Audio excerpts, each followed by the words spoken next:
Lors de sa campagne électorale pour les élections municipales du 16 février aux Comores, la tête de liste du parti CRC Abdillah Moueni a dévoilé son programme pour la commune de Domba. Ainsi, le leader du CRC entend instaurer un dialogue constructif entre les acteurs socio-culturels et politiques de la localité une fois élu maire. Il prévoit également de moderniser et stimuler l'agriculture locale.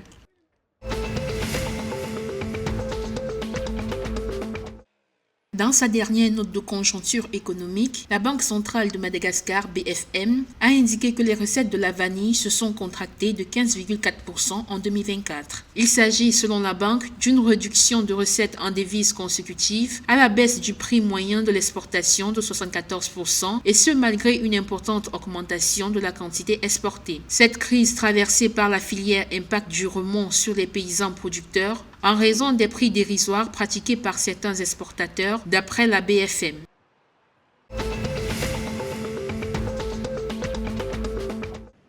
Le comité de politique monétaire MPC de la Banque de Maurice a unanimement décidé d'augmenter le taux directeur de 50 points de base, le portant de 4% à 4,50% par an lors de sa réunion le 4 février 2025. Cette décision intervient dans un contexte mondial incertain selon la banque. Bien que la croissance économique mondiale reste stable et les nouvelles barrières tarifaires imposées par les États-Unis sur les importations pourraient raviver l'inflation globale, a indiqué le comité.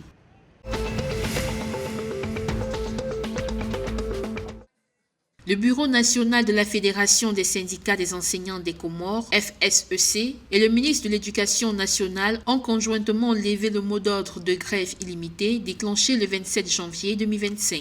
L'annonce a été faite le 11 février à la suite de la signature d'un avenant au protocole d'accord de janvier 2024. De ce fait, le secrétaire général de la FSEC a appelé tous les enseignants à reprendre les cours conformément aux engagements pris lors de cette signature.